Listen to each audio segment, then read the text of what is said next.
BNP সরকারের ৫ মাসে অর্থনৈতিক স্থিতিশীলতা, সামাজিক সুরক্ষা ও প্রশাসনিক সংস্কারে উল্লেখযোগ্য অগ্রগতি হয়েছে, এমনটাই জানালেন প্রধানমন্ত্রীর উপদেষ্টা মাহদি আমিন।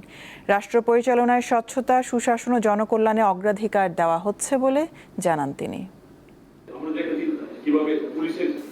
বিএনপি সরকার গঠনের ৫ মাস পূর্তি উপলক্ষে শনিবার সংবাদ সম্মেলনের আয়োজন করে প্রধানমন্ত্রীর কার্যালয়। এতে সরকারের অর্জনের কথা তুলে ধরেন প্রধানমন্ত্রীর উপদেষ্টা মাহদি আমিন। জানান, তারেক রহমানের সরকার মানুষের প্রত্যাশা পূরণে অগ্রাধিকার দিচ্ছে।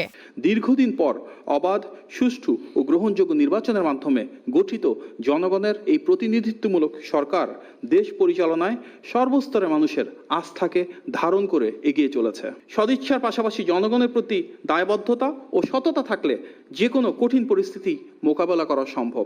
তিনি জানান, দ্রব্যমূল্য নিয়ন্ত্রণ ও আর্থিক খাতের শৃঙ্খলা ফেরাতে সরকার গুরুত্ব আরোপ করছে। মাত্র ৩ মাস ১৩ দিনের মাথায় জনবান্ধব বাজেট ঘোষণা, অধিকাংশ নিত্য প্রয়োজনীয় ট্যাক্স কমানো, বিনিয়োগ ও বাণিজ্য বান্ধব বাজেট প্রণয়ন, শিক্ষা, স্বাস্থ্য ও সামাজিক সুরক্ষায় বাজেটের বৃহত্তম অংশের বরাদ্দ এবং এবারই প্রথম আমরা দেখেছি বাজেটের পর বিশেষভাবে কোনো পণ্যের দ্রব্যমূল্য বাড়েনি এবং জীবনমুখী ও বাস্তবমুখী বাজেটের ফলে নিত্যপণ্যের দাম স্থিতিশীল থেকেছে, যা ইতিপূর্বে সিন্ডিকেট বা কৃত্রিমভাবে পণ্যের মূল্য বৃদ্ধি করার একটা সংস্কৃতি ছিল। জনগণের আস্থা ও সমর্থন নিয়ে সব চ্যালেঞ্জ মোকাবেলা করে সরকার এগিয়ে যাচ্ছে বলে জানান প্রধানমন্ত্রীর এই উপদেষ্টা। ইউরোপিয়ান ইউনিয়ন সহ সকল দেশের সঙ্গে উচ্চ পর্যায়ের বৈঠকে অর্থনৈতিক সংস্কার, বিনিয়োগ, কর্মসংস্থান এবং জনগণের সাথে জনগণের সম্পর্ক, এগুলো নিয়ে বহুবিধ প্রোগ্রেস হয়েছে।